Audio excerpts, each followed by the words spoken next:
Hello, it's 28th of October, and this is episode 4 of Scavenger's Hoard, a Star Wars podcast. I'm Rachael. And I'm Kirsty. We're here to deliver a regular rundown of Star Wars news, analysis and commentary, with focus on the sequel trilogy and the future of the saga. So hello Kirsty, how are you? Hi, I'm good, thanks. Good. And how has your week in Star Wars been? It's been good so far. I've been reading Ahsoka. I finally got my hands on the novel. Oh yay, amazing. I remember you saying you needed that. Yeah, I'm enjoying it so far, but I'm not enjoying it as much as I have the other canon novels. I kind of heard really mixed things about it. I know people really love Ahsoka, but I've kind of heard that the writing isn't that great in the book. Yeah, that's kind of how I'm feeling. I mean, I'm only partway through, so I'm hesitant to give a full review. Obviously, I can't. But I think I've just been spoiled by Claudia Gray and Christy Golden, who wrote Dark Disciple. I really enjoyed all of those. So we'll see. I'll talk about it more in a future episode, probably. But yeah, no, we'll definitely have to do review segments of you, Kirsty. You're much better at your reading than I am. I'm really bad at keeping up with it. How's your week? Oh yeah, my week. Nothing particularly exciting has happened. The main thing I'd kind of like to mention is more of like a rant, and it's basically on IMDb, the site that famously anyone can edit. Someone had added Nuke Skywalker to the credits list of Star Wars Episode 8, and some people were actually taking this seriously, like is in making YouTube videos about this seriously, and acting as if this character will be Luke's son. That Luke has some secret child he decided to call Nuke. And it's just like, it's so wrong on every level. Why would anyone want that? And also, why would anyone think that Luke was bonkers enough to name his child Nuke? Does he have like a whole like rhyming band of children? Like, is there like Duke and Nuke and Sook and Rook? It's just like, no. I know people really, really, really want Luke to have children, but you shouldn't want him to the extent that you want him to have a son called Nuke. It's just wrong. Didn't people last year think that Donald Gleason was going to be Luke's son? Yes, they did.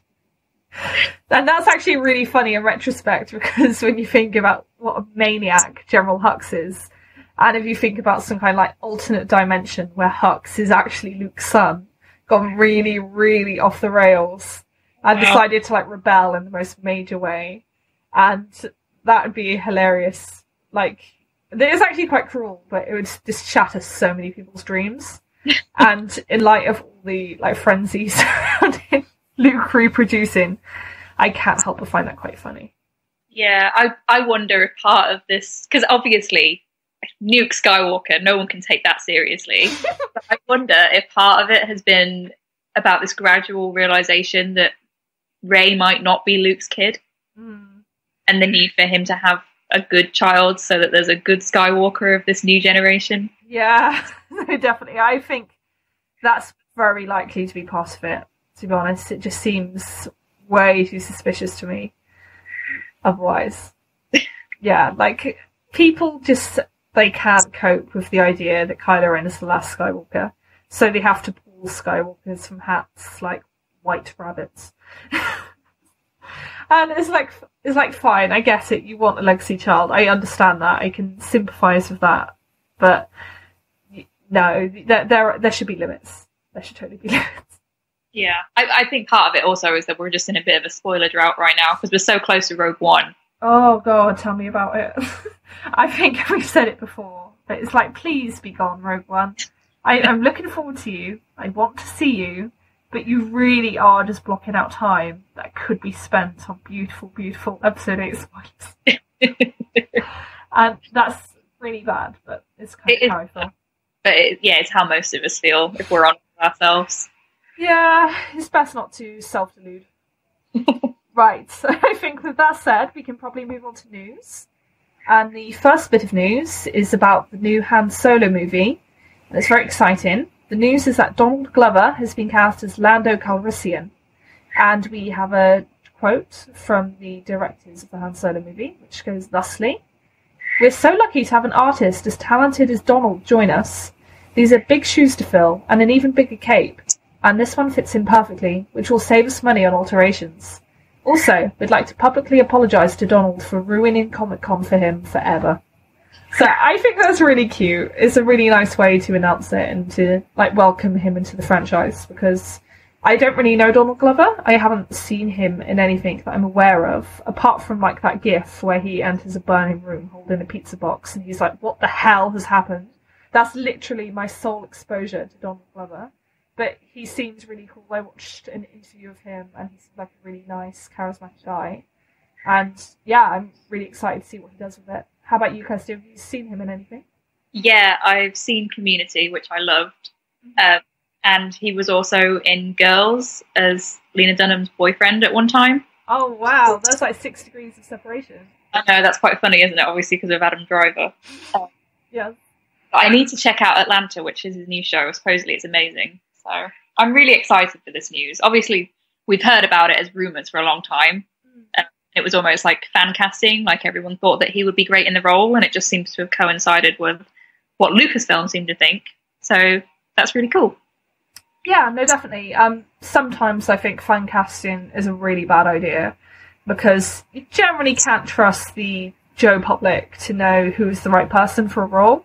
So I remember with Han Solo, a lot of people were saying this guy who just happened to look a hell of a lot like Harrison Ford. And he didn't necessarily have great acting talent. He just looked a lot like Harrison Ford. And that's a bad reason to pick someone to play a part. That is a terrible reason to pick someone. But for a part that's so iconic and crucial. Like for a side part, maybe. But for the main character, no. Yeah, no, it's more about making sure they're the right fit and that they can actually really do a good job and sell themselves as a younger version of this character. Which I think Ellerin Reich, I horribly butchered his name, sorry, I can't pronounce it. And yeah, I think he's going to be able to do that. He strikes me as quite a good presence, and he has that cheeky smile that I think is right for Han. So I like him, and I can see him and Donald Glover working well together. I've seen the photoshops, of them, in the Han and Lando costumes. And they just look right. They look at home in them, which I like. Yeah, this is making me really excited for that movie, and I hadn't previously been so much. I think the casting seems good. So. Yeah, no, Han Solo isn't my favourite character, and that movie isn't at the top of my priorities, but I do like the news I'm hearing about it, and I do find it quite intriguing to think that we might be revisiting some of those adventures alluded to between Han and Lando. Yeah. Because obviously we know that Lando lost the Falcon to Han in some kind of gambling card game or something. And yeah, I'm quite intrigued in seeing whether we get that on screen. I'm not sure if they'd go that far.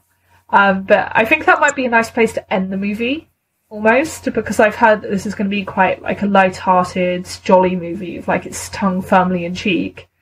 And so I could see ending with Han speeding off in the Falcon and Lando going ah, I hate you.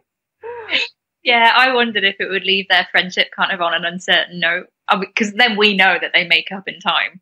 But then you are getting that kind of prequel to when we first meet Lando in Empire Strikes Back, and it all just kind of fits together well. Yeah, no, definitely. I think that would be a good place to end it, from that angle, because like you say, then we do get that resolution. But I think it would feel right, and it would make the movie itself feel like it has its place and it served a purpose, if that makes sense.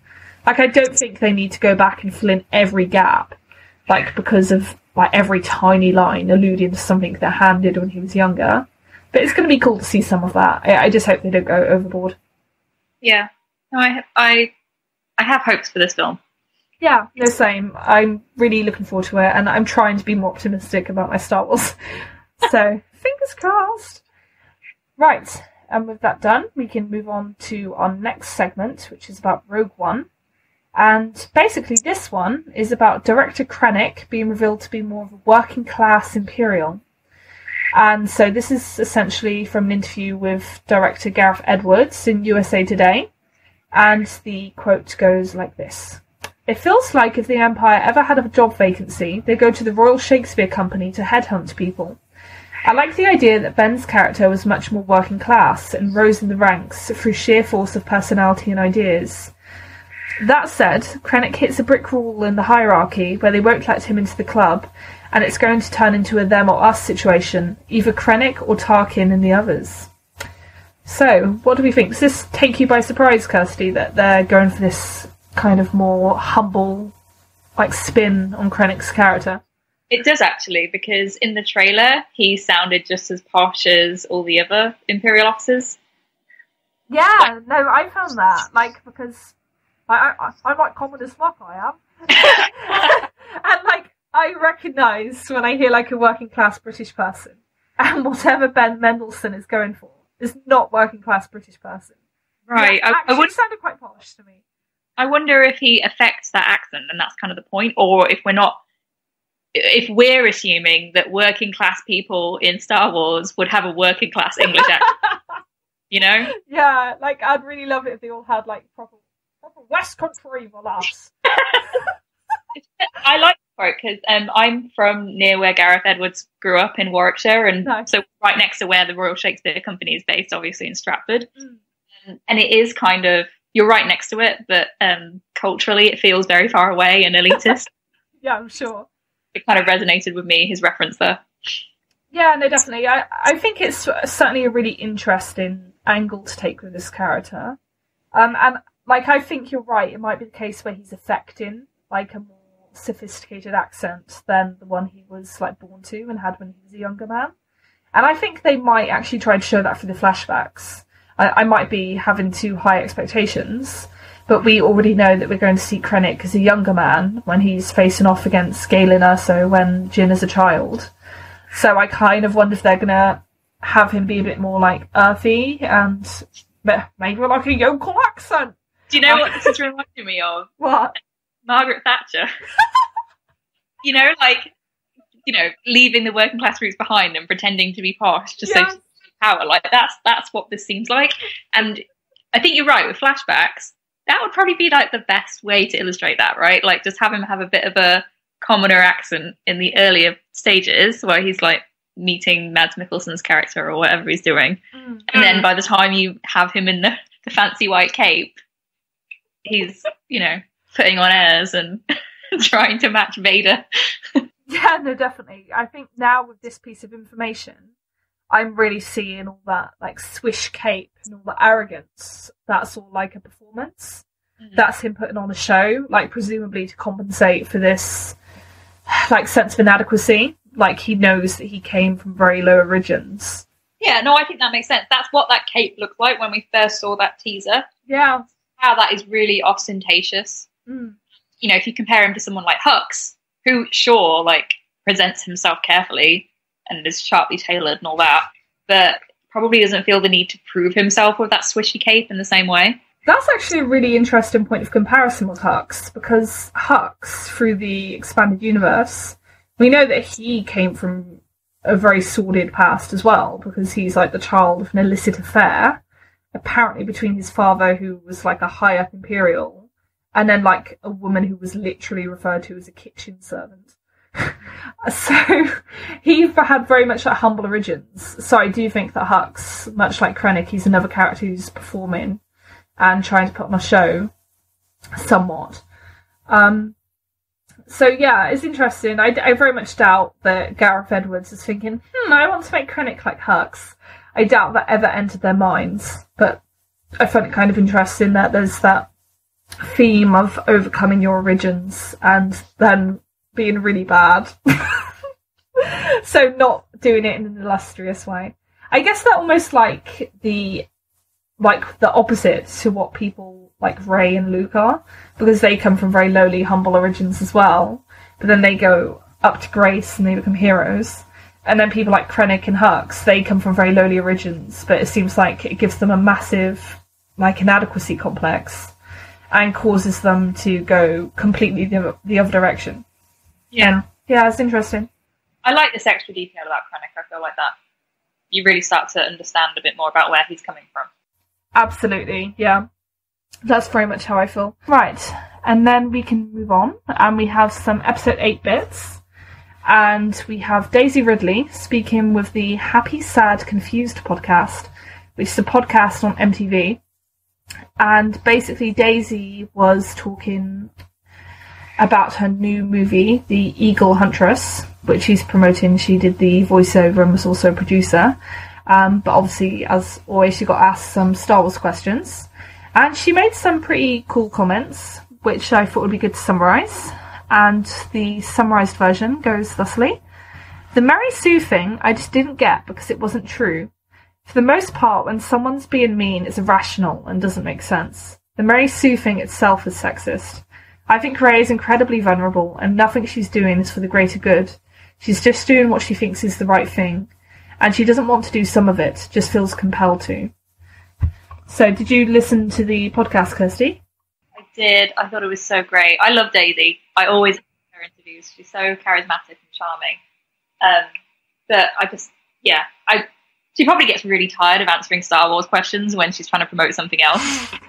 Yeah, no, I feel so sorry for her. Like, it must be the bane of all their lives, to be honest. Like, all of the young actors. Because, I hate to say it, but her new movie looks lovely, and I'd really like to watch it if it gets over here in the UK. But it's almost like people don't really want to talk about that. They only really want to talk about Star Wars. And that's a shame, but I suppose that her movie does get publicity, like, off the back of that. So even though this headline will be Daisy Ridley says X about episode 8, they will also mention the other film in the story. So it's not all bad. Yeah, I think that's just the way it goes, right? These other films will benefit from that exposure, but it must be a little bit frustrating in the meantime. Yeah, no, definitely. I think that's very much the case. One thing, that quote was essentially a very highly abbreviated, compressed version of what she actually said. And it removed a lot of, like, and ahhing, exactly what I do.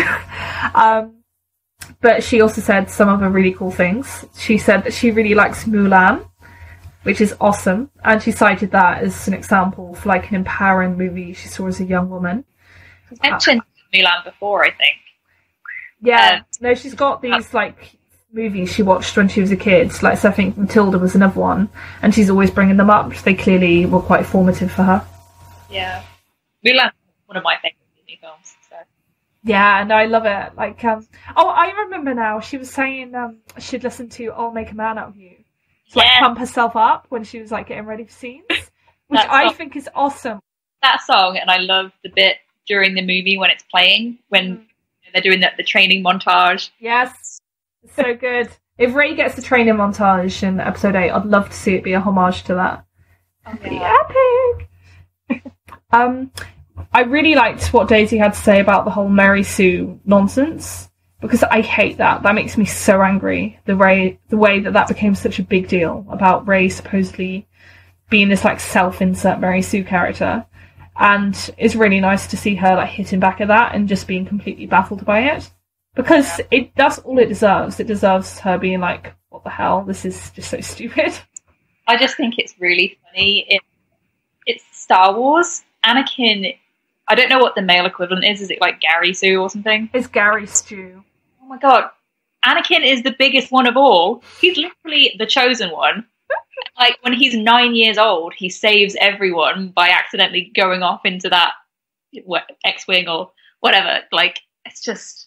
Don't forget that he was immaculately conceived. Exactly. Like, virgin birth. He's Jesus, basically. Right? So... I cannot take anyone seriously if they're saying that about Rey, because this is Star Wars. Like, the hero is supposed to have these larger-than-life abilities, but they actually went through great pains to explain where Rey got all of her powers from, and they did not do the same with Luke and Anakin. Mm-hmm. So they actually overstepped it because she's a woman, and they knew they were going to get backlash, and they got it anyway. Yeah, it makes me so angry. It's such a double standard. It's like you say, it's purely because she's a woman. If it was a guy doing exactly the same things and demonstrating exactly the same powers, I can guarantee no one would be noticing at all. No one would call that character Gary Stew, just like no one calls Luke Skywalker Gary Stew. It is pure sexism. And I also really liked that Daisy pointed out that Rey isn't like this all-powerful, like all-confident, like heroine. Like, she did point out that Rey is actually really quite vulnerable, and that she's kind of just being swept along on this adventure. Like, not always even wanting to do these things, just because she feels compelled to do them. And I think that's a really good point, because I think for me, like a Mary Sue character, there's someone who, like, immediately, like, jumps into the action. They're always, like, self-assured, they're always confident, and they always know what they're doing. And that's not Rey at all. She's, like, bewildered by what's happening to her, and she's like, I don't understand, this is really freaky and weird, I don't like it. And yeah, I find that really empathetic, and I think that's one of the best elements of the character. But that's conveniently ignored for these ridiculous claims. And yeah, it's just stupid. Yeah, I think a lot of it has to do with her beating the evil dark guy at the end. Mm. And you and I obviously have our theories as to how that happened and why. But it's just, it really is like, oh, well, how did the girl beat him? Like, that's so impossible. So yeah, no, it's just internet discourse drives me mad. Another nice little bit that I haven't seen mentioned too much is that Daisy mentioned that she had spoken to Adam, so Adam Driver, about her audition for Murder on the Orient Express. And I found that, like, just on a personal level, I think that's really nice, because it shows that she's going to him for advice, that they're, like, presumably comfortable enough with each other to have those conversations about work, and I think that's really cool. But, like, I'm probably reading way too much into it, but it did kind of remind me about how at every opportunity in the episode 7 publicity, Daisy was, like, name-dropping John Boyega like mad. Like, she was always mentioning her and John doing stuff, her and John talking to each other, and obviously that was a lot because Daisy and John spent so much time together on the episode 7 set, and they became really close, and their characters were pivotal to each other's stories. And like I say, I think it's probably the conspiracy theorist in me, but I do kind of wonder if this is something we're going to see more in the run-up to episode 8. Like, with Daisy maybe, like, more indicating that she's shown more time with Adam in terms of the filming now. Yeah, I don't think you're being a conspiracy theorist. I think that makes sense based on where the stories seem to be going. Mm. They would have more scenes together, and she would have less with John. Yeah. So, yeah, we'll see if we get more and more of those statements, but it, seem to make sense. Yeah, no, definitely. I think it will be a case of, like, cumulative evidence. So we will see what happens down the line. And then there were a few other things she said. The interviewer basically mentioned to Daisy that he had heard that there were going to be quite a few other female characters in episode 8. And Daisy's response to that was, hell yeah! Kind of in that tone. And it was awesome to hear her so enthusiastic. And then she went on to mention Kelly Marie Tran, and she said that Kelly Marie Tran has a crucial role, which I really, really liked, because I've seen lots of, like, attempts to brush his character under the carpet and kind of like to downplay her as, like, maybe she's just going to be Finn's love interest, she's not going to be that important, she's just going to be a side character. And so I'm quite excited by the idea of her actually being really important to the story and having a big role to play. Yeah, I mean, a few fans might be saying that she's not going to be that important, but it doesn't really matter what fans say. Everyone involved with production has been saying that she is really important, so... Oh yeah, no, totally. This is all very much like niche Star Wars message boards. So when I say lots of people, I generally mean just like a few loud people who are vocal about their opinions. So yeah, I'm sure there's going to be much more positivity and enthusiasm about Kelly than there is negativity. And it's just really nice to see the new cast doing such a good job of, like, cheerleading her and, like, welcoming her in.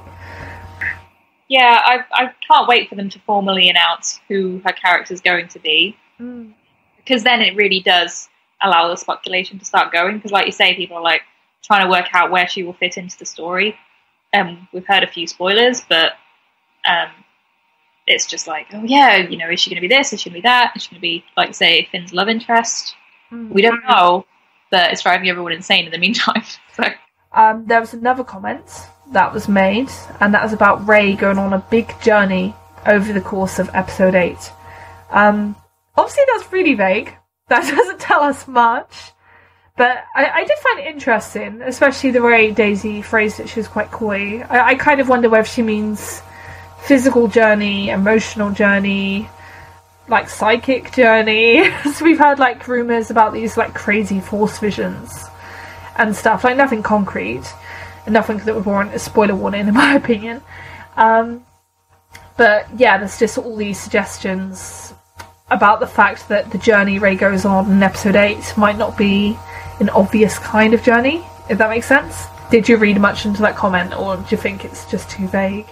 No, I mean, it makes sense, and I think it's probably good for her to start preparing fans who might be attached to how Rey was in The Force Awakens, because as a hero, she's not going to stay stagnant, and that might seem obvious, but it's probably good to emphasise. And she said in previous interviews that Rey could be emotionally injured, so it does start you wondering what that's going to be and what kind of journeys she'll be taking, and it sounds to me like it could be more of a spiritual, emotional type journey rather than just a physical one. Yeah, no, that's definitely the impression I get as well. Like based on what we've been hearing, I'm not sure I see Rey going on like a grand quest, like all with like complete with MacGuffin, as she did in episode 7. So I do think it's probably going to be more like a metaphysical journey, like one like about her changing as a person and her learning things that alter who she is and who she understands herself to be. But we will see. Right. Have you said everything you'd like to say about that, Kirsty? Yeah, I think so. Right. We have another story, which is that there is some new stormtrooper information via Making Star Wars, who are perhaps the most reliable source of spoilers for Star Wars. So obviously if you're afraid of spoilers, please skip this bit. Maybe jump forward by about 5 minutes, then you should be safe. Right, and the story, or at least my abbreviated summation of the story, goes thusly. In episode 8, there is a featured stormtrooper that is a force to be feared in the film. I've heard him referred to as the Executioner, and other minor variations of that name. He has a matte black line that goes over half his mask on one side that sets him apart. One rumour of some legs we have heard but cannot confirm is that Finn will go up against the Executioner, and this time he doesn't have Han Solo to save him like he did last time. More on Finn's mission very soon. The actual report is much longer than that, but I essentially tried to distill it down to its core elements. So what did you make of this, Kirsty? Well, it's always cool to get more information. This one, I think that all these different incarnations of stormtroopers, probably on a purely cynical level, but I am very cynical, are just kind of about selling toys. Yeah. And I know that's an important part of the business, so that's fine. But it does make me wonder how much of a role that Phasma is going to have, because she, to me, is supposedly the big new central stormtrooper antagonist that Finn maybe would be going up against. So I'm wondering where this guy fits in, and whether it's just like one scene, like the guy was last time who beat Finn. What do you think? I definitely think he's most likely to be a one-scene character, and I'm cynical like you are, so I really do think this is very much about selling toys. I doubt this character is going to have a big emotional journey in episode 8, because God knows we already have lots of characters who need to have big emotional journeys. So I think he's probably just going to be there for like a one-scene battle with Finn, and then he's going to be one and done. He's just going to be gone from the picture. And there's nothing wrong with that. It just so happens that this kind of character is like the least interesting element of Star Wars as far as I'm concerned.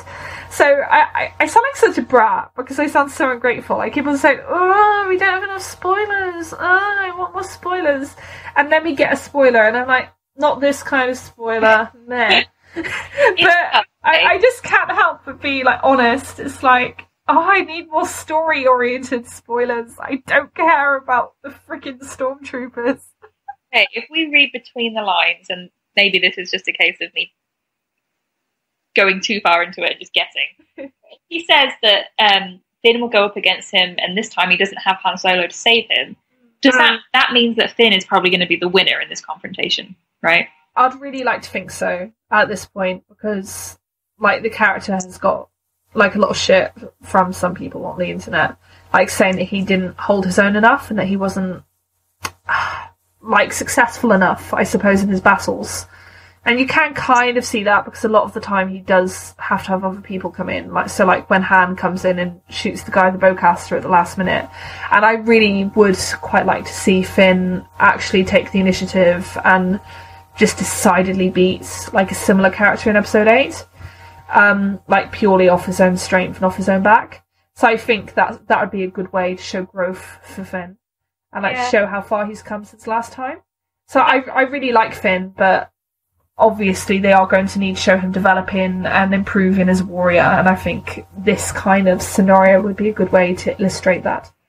Yeah, that fits with the spoiler we heard a few weeks ago about him kind of being healed with the Bacta suit and then being better than ever, I think was how they described it.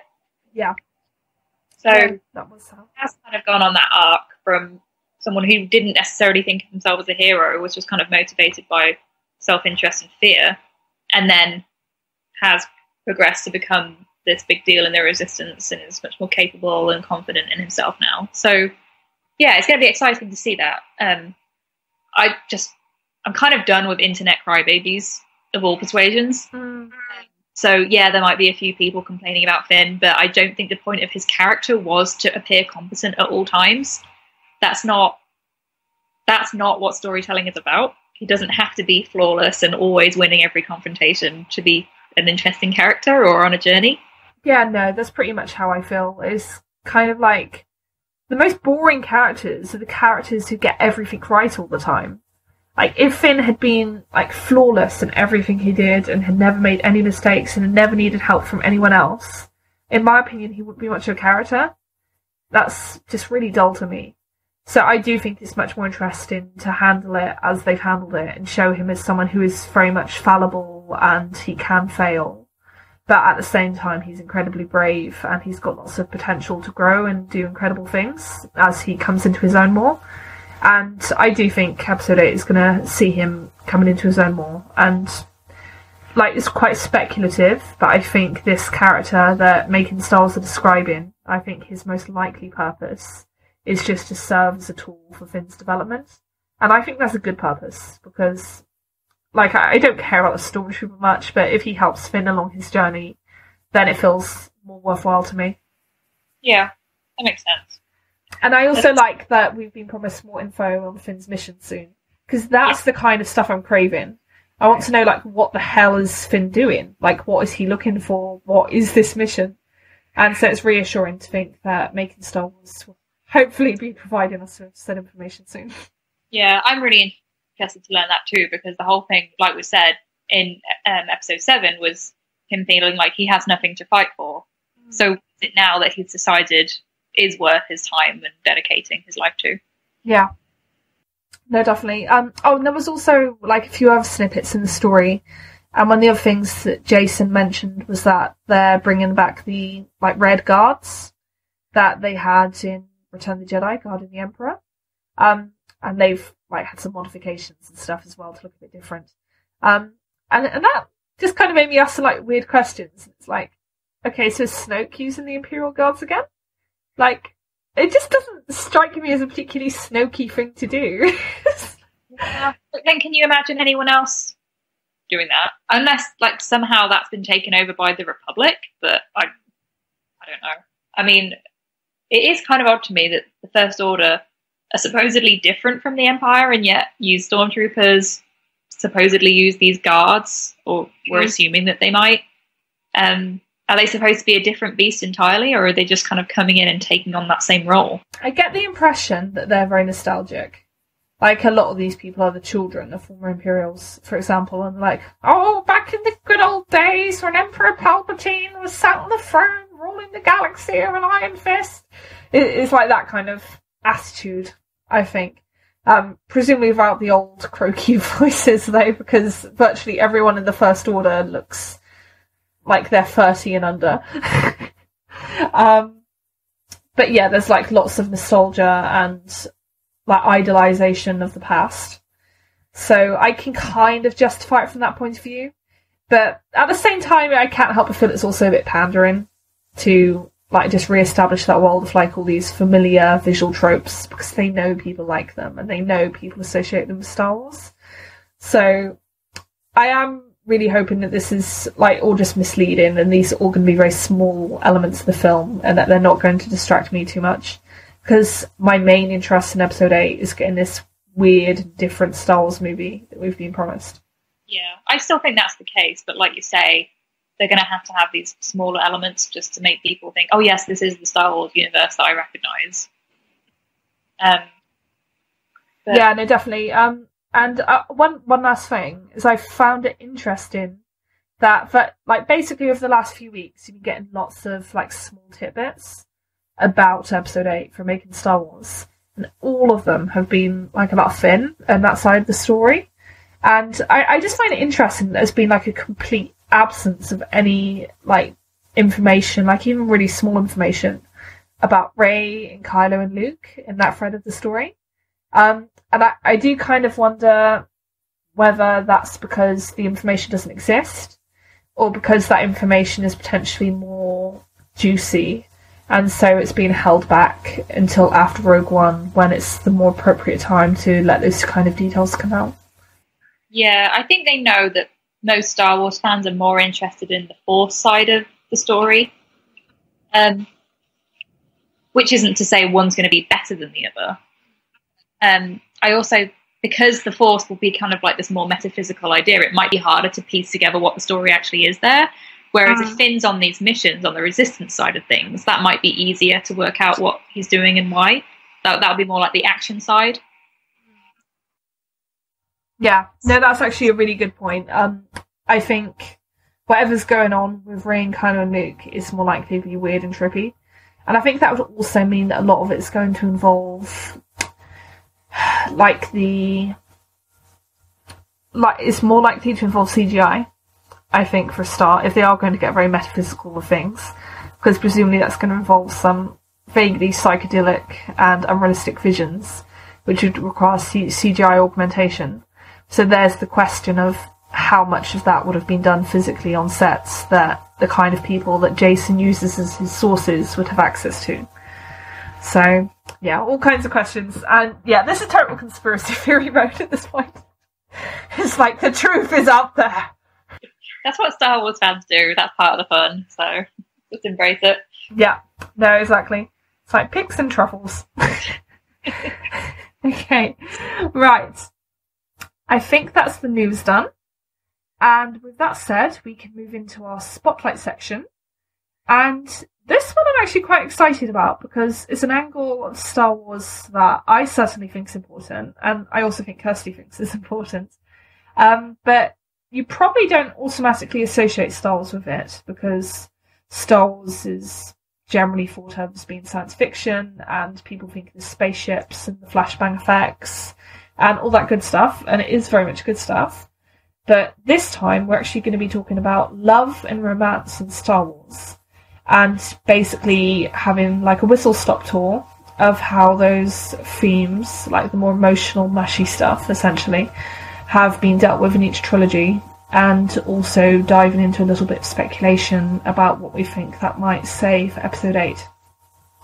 So we're going to do this chronologically in terms of the order that the films are set. So we will begin with the prequel trilogy, and that obviously features the Padme and Anakin romance, and it's quite an interesting beast because it's very like high octane, I suppose. It's all like this tragic, passionate love affair that ends in complete disaster. And yeah, Kirsty, I was just wondering what your thoughts on it, like from a thematic point of view, like how does it strike you?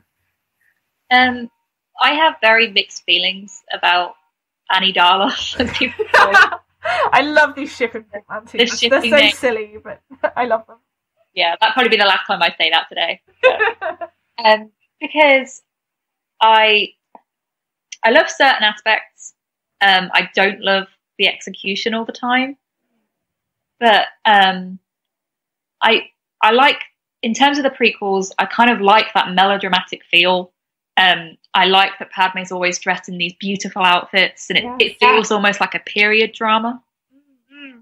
And I think sometimes when people like make fun of the cringy dialogue, or like I hate sand, I think that's intentional.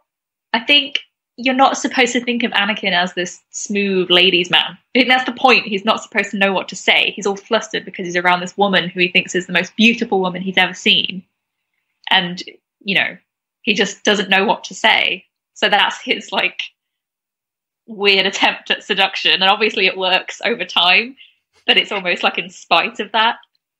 Yeah, no, that I find that one of the more amusing things, the Padme Anakin romance. Obviously the dialogue is quite special, but like you say, it's really not worth going into that in any great depth, because that's basically been riffed on to death at this point, and there's not much else to say beyond it's not very convincing seduction dialogue.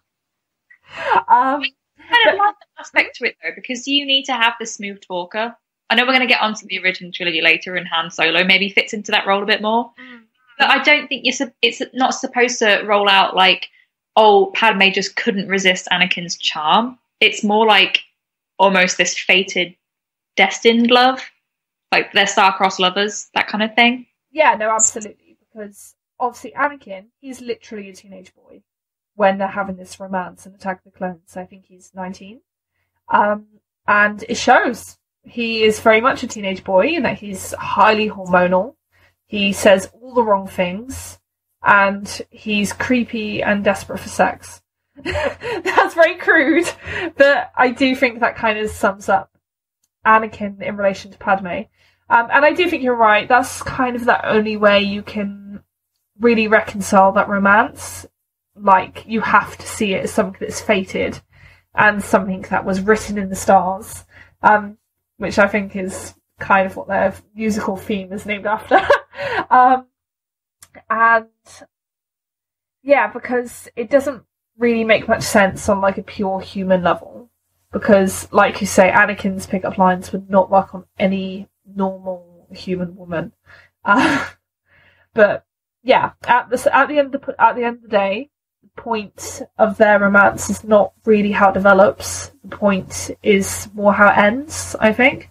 That's the most interesting and defining aspect of that relationship, in my opinion. Like, when you see that relationship fall apart.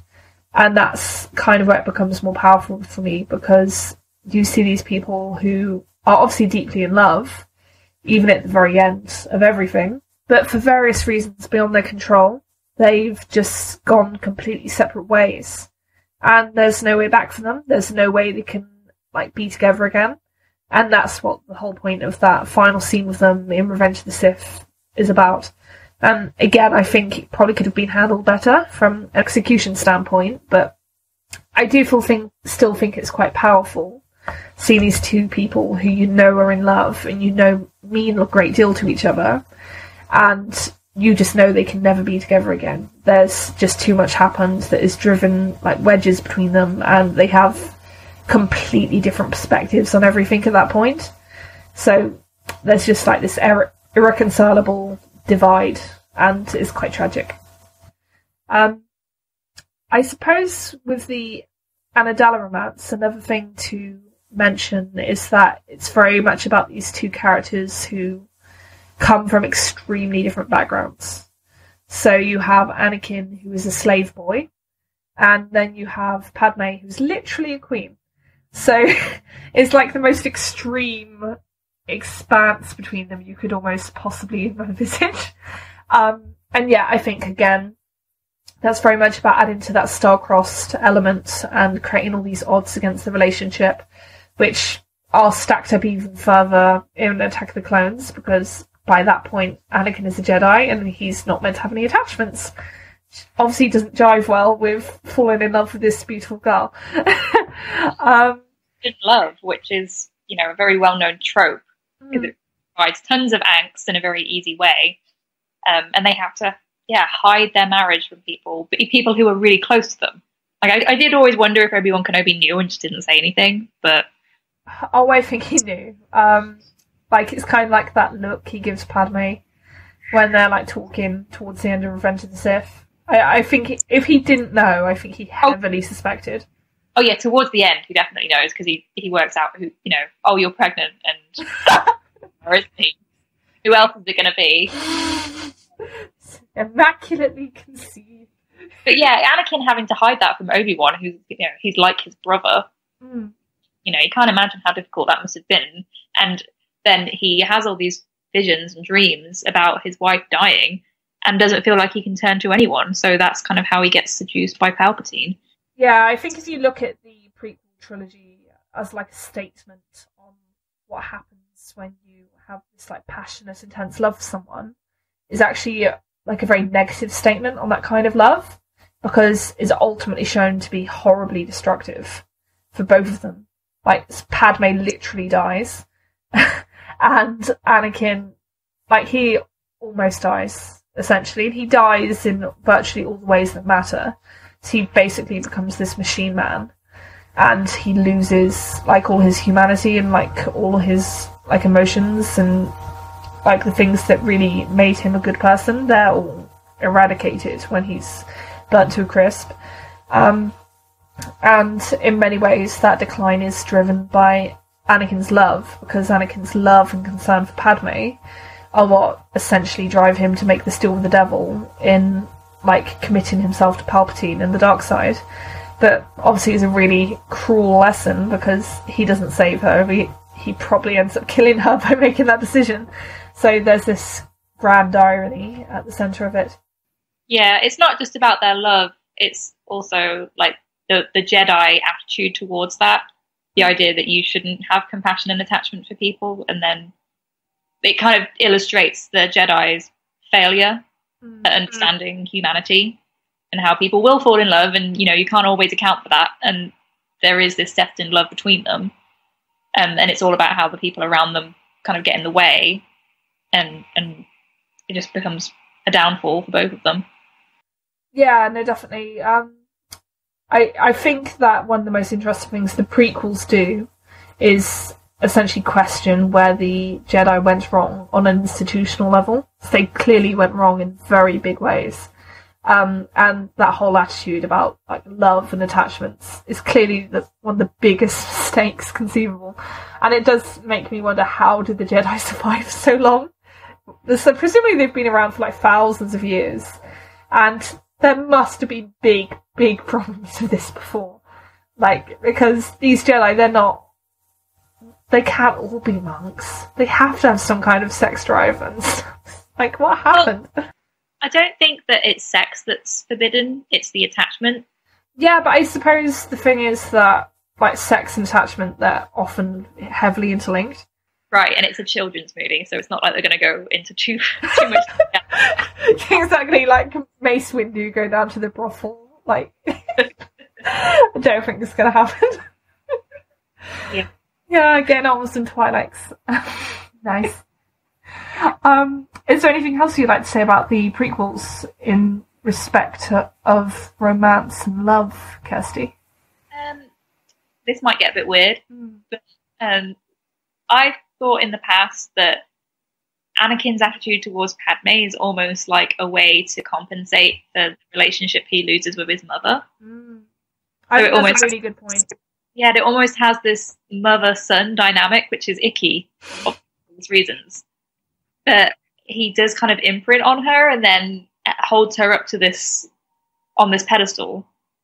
And then, you know, the minute she questions him and says he's going against what she holds strong, it's like he turns against her. And I know that he's fallen to the dark side at that point, so that's obviously clouding his judgment, but I don't know, it's interesting to think about. Yeah, no, I think that's a really, really good observation. And they do actually draw, I think, an overt parallel to that, because they have Anakin think back to when he had those premonitions of his mother dying in Attack of the Clones. They, like, draw a parallel between that and when he has the premonition of Padme dying in childbirth. So it is almost like he's transposed all that, like, love and fear and anxiety for his mother onto Padme, which is obviously quite a heady cocktail of emotion, and it leads to very bad things. And it's probably also worth mentioning that Padme is older than Anakin. I think she's like 4 or 5 years older. So that almost, like, automatically creates more of like a maternal dynamic there, because she is older than him. So she is, like, in a position of authority relative to him. Yeah, she's older, and she also seems a lot more emotionally mature. Yeah. I mean, her when she's 14 and she's a queen ruling a planet. So, you know, even when we meet him at 19, he's had nowhere near that level of responsibility. Yeah, no, exactly. I think Anakin, he's still very much like a child, which again, I think is one of the problems I have for like buying them getting together, because she is so sophisticated and so mature, and it's like, what do you see in him? I can't help but think it's probably just because he's really, really hot.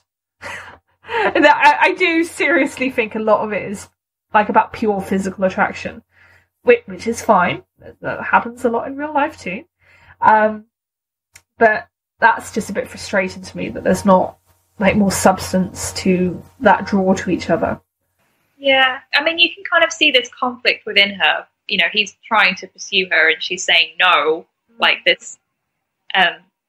You know, this goes against what I stand for. It's not permitted. You're a Jedi. But you can also feel her attraction towards him. Yeah. And she starts wearing these revealing outfits around him. You shouldn't be, you know, it's like, so, you know, maybe in her head, she's thinking, no, this is actually a really bad idea. So she's almost like got these alarm bells going off, but she just can't help herself. Like, she's drawn to him.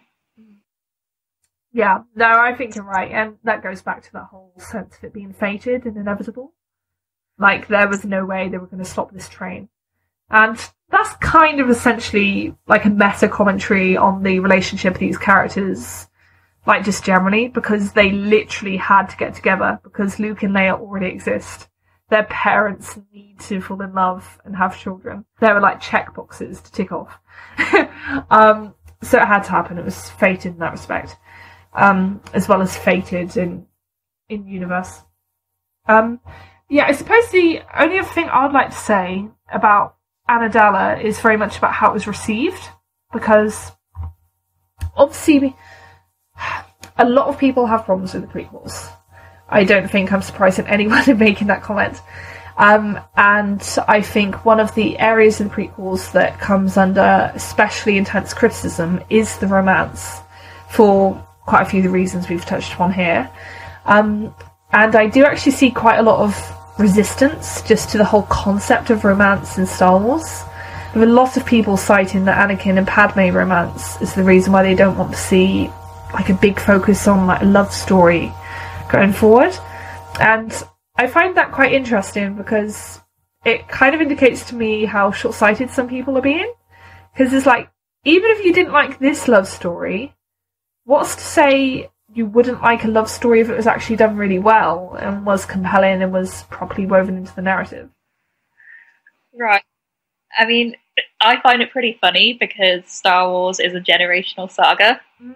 So future babies have to come from somewhere. Yes. To put it bluntly. And aside from that, you know, you have a commercial demand for it too, because not everyone watches Star Wars for the same reasons. You know, some people watch it for the romances. Some people's favourite part of the prequels might have been Anakin and Padme's relationship. Yeah, no, exactly. There's a lot of interest in Amidala. There's lots of Amidala fan arts and fan fiction, and that's really cool. There are lots of fans. And like you say, I think it's really important that people remember that there is a whole demographic that are drawn to like more romantic and emotional stories, without necessarily caring that much like about spaceships and laser fights. And that's absolutely okay, and that's fine. Because at the end of the day, Star Wars is about people. It's about humans, or at least people who look very much like humans. And we want to see them interact, we want to see them form relationships, and those relationships will sometimes be romantic. And I think that's a really good thing, because like it's more honest that way. And I think it also creates higher stakes and higher emotional investment in a way you don't get if it's just like a world scrubbed clean of like emotions and romance and sex. Like, and I do sometimes see that impulse where they just don't want any of that like mushy emotions in Star Wars. And it's like, Star Wars is so much about mushy emotions. It's like, we were saying last week, it's mythology and fairy tale. There is this, you know, grand overarching idea of compassion and love and affection between people, and this idea that love conquers all. Yeah, No, totally. And that can be productive or destructive, like we see with Annie Darla. I'll never get over that. But yeah, like love is the driving force in that story, for better or worse. So you know, on a personal level, someone might not appreciate that particular story, but then to say that therefore there shouldn't be a romance necessarily in the sequel trilogy just doesn't really make sense, because it's not the same people directing or writing, it's not the same actors. It's a bit strange. Yeah, I think some people just have an aversion to romance, flat out. It's a shame, but still, we will see. And on that note, we can move on to the original trilogy. And in the original trilogy, I think it's interesting because I think there's two really prominent types of love on display. And I think you obviously have Han and Leia, who are the central romantic couple of that trilogy. And they obviously have this really nice, sparky, feisty dynamic, which is awesome. And they have these great lines and this great chemistry. Like, I love you, I know. Like, it's so good. And then alongside that, you also have familial love. So Luke's love for his father. And I kind of think that that's probably the most important and transformative love in the original trilogy. But yeah, what do you think, Kirsty? What do you make of how the original trilogy treats these subjects? Like you say, there are these two different strands of love woven into the story, and very different types of love. And one is obviously crucial to the hero and villain dynamic, and the other one is it's treated more like a side plot, but is very crucial to those characters' arcs. You really see Leia and Han go on journeys and develop as a result of their interactions with each other. And I absolutely love their romance. It's one of my favourites of all time. I showed you a video the other day of Carrie Fisher and Harrison Ford talking about the romance from years ago. Yeah. And Carrie was, saying that it was kind of in the vein of Humphrey Bogart and Lauren Bacall, like constantly sniping at each other and almost like yelling and hitting each other and then just completely falling for each other. And I just love that kind of story. Yeah, same. Like, I love that, and that appeals to me much more than like a soppy, like, oh, I love you too. Oh, you're so beautiful. Oh, you're so handsome. Like, that kind of thing. It's much more fun to have like these two characters who are like butting heads, so to speak. But then they realise that they actually really care about each other, and ultimately they do anything for each other, which is what Han and Leia is about. And there's just so much passion and feeling there in that relationship. And I think it really comes through. And obviously it helps a lot that Carrie and Harrison have fantastic chemistry with each other. That's always a bonus in the on-screen romances. And yeah, I love the interview that you showed me with Carrie and Harrison. I'll have to link that in the notes. And I really, really liked Carrie relating it back to all those classic movie romances. So I think there's like this bad rep that old cinema gets, like about all being very like superficial and like having demeaning roles for women and so on. But if you look back to a lot of those movies from the 40s and 50s, they have fantastic female characters, and they have really like awesome, sparky, lively romances. Like you got really soppy and stupid ones as well, but I think it's like Carrie said, those like Katharine Hepburn, but like Bette Davis movies. Like there's just something so cool about those women and the kinds of relationships they're given. Like you always feel that these characters are equal, and they're like very different, but they complement each other really well, and they have these great back and forths, and that's what Han and Leia is to me, and I think they're awesome. They make a great couple. Yeah, it's really about that witty dialogue and this idea that they're falling in love in spite of themselves. Like, it's almost against their will. Yeah. They're trying desperately to deny it, and Han, pursues her, but still in this very, I know that you care about me way, like very aggressive, but it's just like, admit how you feel. It's just very funny to watch. Yeah, no, definitely. I'm not quite sure you'd see romance handled in quite the same way now in 2016, but I love that Han Leia romance. And like you say, it is the whole falling in love despite yourself thing. And I think, again, like Amidala, you have this whole idea of these two people, like, falling in love despite coming together across a huge divide, because Leia is a princess. Leia is very focused on the rebellion and doing the right thing. She's highly principled and moral. Whereas Han is this smuggler who's out for himself, he's quite selfish, and he basically just wants to make a quick buck. Which is why he takes on Luke and Obi-Wan in the first place.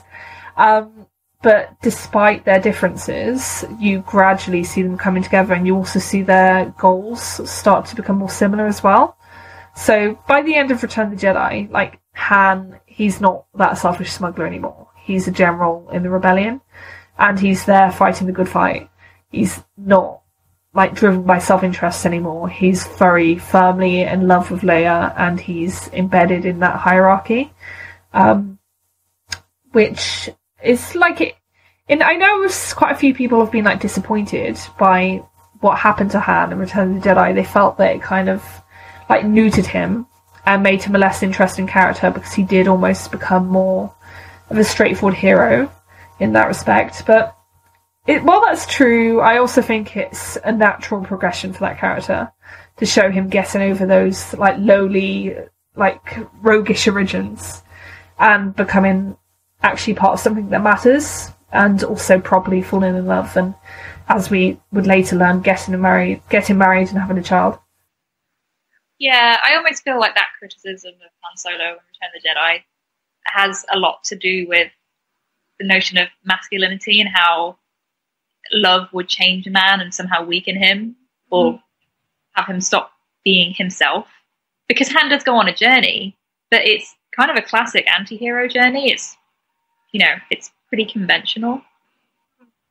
But yeah, I mean, I know a lot of people attach this idea to Han Solo as someone who would be an eternal rogue, but that's just not how he is in that movie. And I know, you know, in The Force Awakens, him and Leia both have that bit of regression, but it's as a result of their grief over losing their child, and that they say they went back to the only thing that they were both good at.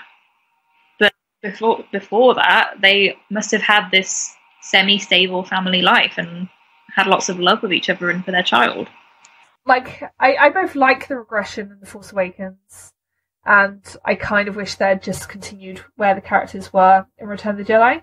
And I can understand why some people were frustrated that, like, they basically tore apart Han and Leia's lives for the sake of having drama. There is an annoyance in that, and there's also annoyance in seeing them kind of reset to how they were in A New Hope and Empire. But I do also think there are legitimate reasons for that, as you point out. So it wasn't like it was completely arbitrary.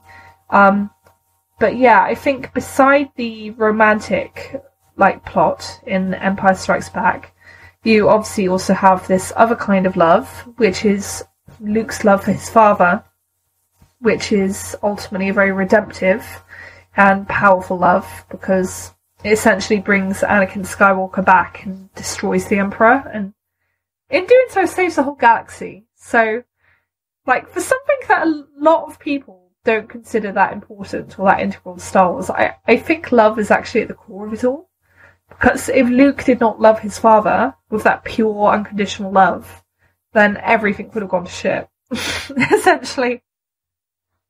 Yeah, exactly. And it comes back to this idea we were saying last week that it is a fairy tale. It's not particularly realistic for Luke to love his father, A, because he never knew him growing up, and B, because of who his father is and all the awful things he's done. But that's not the point. It is like this love in the face of overwhelming odds that it seems so impossible. That's what makes it powerful. And it is kind of this metaphor that Luke can recognize Vader as his shadow, accept him, and then that allows him to complete his hero's journey, that he kind of ascends to that godlike status at the end of Return of the Jedi. Yeah, no, absolutely. That is, like, the integral part of Luke's journey, like, being able to, like, accept this darkness that is part of his history, his family history, and then being able to rise above that and still show compassion, like this incredible, like, almost, like, transcendent compassion. Like you say, is not really rooted in realism or any actual relationship he had with his father, because he never had a relationship with his father before he like had his hand cut off by him, which is not a great way to meet your dad. Let's face it. But yeah, the whole point is that it's not about paralleling real relationships or being realistic about how a son should behave when he's reunited with his evil, mass-murdering father. Like, it's about offering that wonderful sense of hope, like the kind of hope you get in fairy tales. Like, and reminding people of how powerful that kind of optimism can be. And it's essentially one big metaphor, but I think it's a really good one. And I also find it really interesting because of how different it is in terms of male heroes. If you think about male heroes generally, they're very much defined by their like strength and their stoicism and their ability to like resist like emotions and stuff. But with Luke, he is very much like an emotional hero. He is heroic precisely because he does feel love and he does feel compassion. And I think that's a really, really cool element of those films. And it's actually really quite progressive and subversive. Like, to have this male hero who he doesn't win by being active or violent, as you might expect. He wins by essentially being passive and throwing away his weapon and saying, no, I'm not going to fight you. And I really like that. Yeah, I mean, the father and son fairy tale dynamic has like kind of evolved from that traditional idea of mothers and daughters, or stepmothers, like the evil stepmother, you know, in Cinderella and that kind of thing. So it is like a gender subversion of that, but as you say, it's also tied up in these ideas of traditional masculinity and kind of subverting that. Harry Potter is another example, I guess, that, you know, it's that idea of compassion triumphing over something that might on the surface seem more powerful and dangerous, but love heals. Yeah, no, definitely. It's all very much about this healing love. And I also like the idea that in the prequels, Darth Vader, he essentially falls for love because he does all the evil things he does because in his deluded mind he believes he's going to save his wife, who he loves dearly. But obviously that brings him ruin. And in the end, it's another kind of love that actually saves him and brings him back. And that's the love of his son for him. And it's also interesting, I think, to say that it's a love that Darth Vader, he doesn't really deserve. Like, he doesn't deserve to be loved by Luke because he's just done such awful, horrible things, including awful, horrible things to Luke directly. But nonetheless, he's forgiven and redeemed anyway. Like, it's not about deserving love, it's about getting it and being able to recognise that love and do the right thing when you receive it. Yeah, I think that's really critical, that this idea of redemption and love and forgiveness, it's up to the person who's giving that forgiveness as to whether it should be bestowed. It's not really about writing down everyone's crimes and then putting a pros and cons list together and figuring out how you should feel objectively. That's not how any of this exactly works. It's this whole idea of you can't like quantify evil when you can't really quantify good. Almost they are moral positions, and like love is very much something that's going to vary from person to person, and there isn't really logic to love. So like you say, you can't like tally up Darth Vader's crimes and then say, oh no, he reached 64 crimes today, that makes him completely vetoed for redemption. Nope, that is not how it works. That's not the point. The point is that his son loves him because his son is a hero and he has learned to put aside all of his hatred and all of his resentments and anger, and he has just learned to focus on the light side, which is all about compassion and forgiveness. And so he can reconcile himself with his father despite everything that's happened. And that's why you get everyone looking nice and cheerful at the end as they're burning Darth Vader's body. Because, like, you did good, kid. You did good. Yeah, I've heard some people say that the prequels actually ruined their idea of Vader being redeemed, or how likely it was that he could be redeemed because he killed the younglings. That, to me, makes it more powerful almost, because he did do these awful things. Like, that's, you know, it's not beside the point, but it makes it more powerful and profound that he can still come back.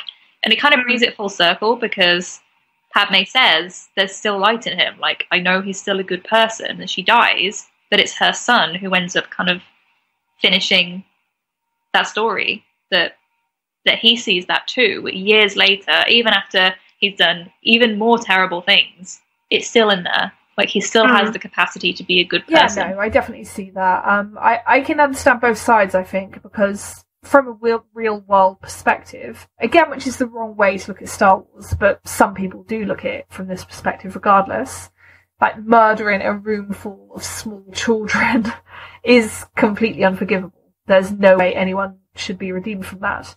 But again, like you say, I think it's about actually giving more power to the fact that this man who's done these unbelievably evil things, that there is still some good left in him. Like, and again, it goes back to that like idea about Star Wars ultimately being about optimism and hope. Because if there can be optimism and hope for someone who did something that awful, then there can be optimism and hope for anyone. And I think that is a good message to have, ultimately. Like, because it's all channeled through this fantasy lens. So no one is going to take the messages from Star Wars literally.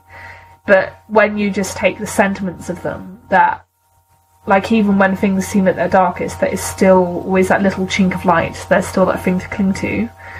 Like, that is an important and valuable message. And I'm sure over the years, people watching Star Wars, like, with their own very personal experiences that they're bringing to it, like, I'm sure that message has meant a lot to a lot of people, like, all applying it to their own lives in very different ways. Exactly. It's this idea that, you know, you may have done terrible things in the past, but that doesn't make it too late to change. That you can still make a personal decision. Even just like Anakin, you know, he was manipulated almost into falling to the dark side, but it was still his decision. And that meant it was his decision to come back from it as well. So, yeah, the redemption comes from him deciding to take action and feel remorse for what he's done and make a change for the sake of his love that he feels for his son. It's not like, maybe people have conflicting ideas about redemption, but redemption and forgiveness are different things. They might come at the same time. They're not. Yeah, no, definitely. Well, I'm looking forward to having a nice meaty redemption episode down the line. That'll be fun. Is there anything else you would like to say about the original trilogy? I don't think so. I think I'm done with that, and also looking at the time, I think I want to keep things snappy and moving along. So, in that case, we can move on to the sequel trilogy, and this is going to be quite a different discussion, because in the sequel trilogy, there isn't really any romance yet. So, essentially, we need to be much more speculative. But to kind of start this off, I'd like to bring up the Plinkett review of The Force Awakens, because one of the threads of that particularly interested me was there was a whole segment that was basically built around criticising The Force Awakens on the basis of there being absolutely no trace of romance, like no trace of sex, and comparing it to the original trilogy, which Plinkett like suggested did that much better and had like a much stronger sense of like emotion and sexuality in that regard. And I really don't agree with that. I actually find there's much more like emotion and feeling in The Force Awakens than there is like throughout most of the original trilogy, to be honest. Like, how do you feel about those comments, Kirsty? Yeah, I agree with you, but the idea of having an established romance in the first movie of a trilogy doesn't even make sense, because you don't get that in The Phantom Menace, and in A New Hope, it still looks like Luke and Leia are going to get together. At least, you know, there's a triangle going on. So I wouldn't have expected a full-blown romance in The Force Awakens anyway. I was watching the video and I was thinking, like, what did you want? Did you want like two characters to like randomly start banging? It's like you're in the wrong place. Like in all seriousness, I think he meant like he wanted to see more like flirting. He wanted to see like a kiss or something like between Finn and Rey, for example. And I can't help but think that's like missing the point, because like the kisses in A New Hope, for example, completely meaningless. Like you say, ultimately we know that Leia kissing Luke, that's a sister kissing her brother. So with the benefit of hindsight, there was nothing sexy or romantic about that kiss. Obviously there was probably meant to be when A New Hope was made, because George Lucas had no idea what he was doing when it came to that. But yeah, like, I don't find A New Hope that sexy of a film. Certainly no more sexy than The Force Awakens. And it's kind of like the thing where I think sexuality and romance, they don't need to be obvious to be present. Like, I think there can be those kind of subtexts and undertones without it literally being an in-your-face kiss or, my God, she's beautiful. Like Luke, when he's looking at the hologram of Leia, there are more subtle ways of expressing that. And I think that's what The Force Awakens does, rather than, like, overtly smushing it in your face that certain characters are sexually attracted to each other, for example. Yeah, I think the "my God, she's beautiful" thing is almost childlike. I've never interpreted that as something that's sexual. It was just like, oh wow, look at this beautiful, brave woman. Got to go and save her. You know, she's the damsel in distress, even though she's really not. Yeah, that's how I feel as well. Like, it felt like very like innocent to me. Like, I didn't really pick up on much of like a sexual attraction at that point. Maybe Plinkett just as Dirty Mind. Well, I think it's good in hindsight, like you say, that there wasn't this real sexual chemistry between Luke and Leia. That's the funny thing, right? So there's this idea that they could have got together, but I always, from the beginning, thought that Han and Leia had a much more explosive sexual chemistry, even when it wasn't clear that that was what was going to happen. Yeah, I do sometimes wonder if, like, George Lucas maybe noticed that, like, on set when they were filming, like, he just saw how much better Carrie and Harrison, like, gelled together than Carrie and Mark did, like, maybe, and then responded to that when the decision was made about where the romances were going to go. If so, it was a smart move, because it worked really well. Yeah, you need that certain element of conflict to make things interesting in a kind of will they, won't they, oh, they're still trying to hide their feelings from each other way. Like, that's just more interesting to watch on screen, in my opinion. Anyway. Yeah, so obviously with Force Awakens, I think the closest thing there is to, like, any overt seeds of romance, like, in the sense that they were saying this is going to be the romantic couple, that's probably Finn and Rey. So I remember watching the trailers, like, in the run-up to The Force Awakens, and I remember they, like, showed the clip of Finn taking Rey's hand and them running together, holding hands. And I remember looking at that and thinking, oh, they're so cute! Like, and thinking I was going to ship it. And then I actually watched the movie, and I didn't interpret that relationship as romantic. I saw, like, little, like, flirty hints and stuff, but I didn't, like, see any indication that that's going to be where they go moving forward, if that makes sense. Yeah, it does make sense, and that obviously has been the prevailing opinion. I come to it from a different perspective, because I just always interpreted them as having more of a Luke and Leia dynamic that seemed more sibling-like or strictly platonic. And they both have such an innocence about them that when you have these lines that some people have interpreted as romantic, like, oh, do you have a boyfriend, a cute boyfriend? Mm-hmm. I don't know, I never interpreted that as romantic interest on Finn's part. It just seemed like a funny line to show that he was kind of being a bit invasive and not really realising the social etiquette of what might be appropriate talking to a girl he just met. But maybe I do think it's very obviously personal how people see these things. So, like, if I see, like, a potential budding romance, like, in certain little moments like that, there's no reason why someone else needs to. Like I say, I kind of got the sense of it was something where there were a few little lines and a few little looks that made me think that might be where they were going, but they were all really early on. And then as the movie went on, and I saw them interacting more, and especially interacting at the end, like, I didn't see it as romantic at that point at all. Like, especially because they're so pointed with having, like, Rey literally kiss Finn on the head and say, goodbye, my friend. They do kind of hammer home that that's the nature of their relationship now. And I think it's likely that they're going to stay friends. Because if you think about the precedent for romance in Star Wars that we've been talking about, like, the precedent for romance in Star Wars has always been that they're these quite angsty relationships that are overcoming these, like, big social demands and, like, boundaries that should stop these people from getting together. And with Rey and Finn, you just don't have that at all, because they get on so well, and they're, like, best buddies, and they're completely on the level. They are very similar in terms of their bubbly personalities, in terms of their innocence. they like get along great as friends, but there's just not really that tension or like that kind of sexual chemistry there that I'd expect to see in a future romantic couple. Like, what do you think about that, Kirsty? Yeah, I mean, I suppose that they could introduce some kind of conflict later on if they wanted them to have a romance, but I don't know why they wouldn't have established that and kept it the case throughout the first movie, because you do kind of have that initial confrontation between them where he lies to her about who he is, and then there's that big confession at Maz's castle. But the way that Rey reacts is kind of anticlimactic. She's not particularly angry with him or feels betrayed. There's not this like passionate exchange between them. And then we've had comments from J.J. Abrams that he said quite openly, repeatedly, he said this in the commentary, that he's removed this conflicted dynamic between them. That, you know, their dialogue and interaction started out a bit more contentious, and he actually smoothed that over because it wasn't working.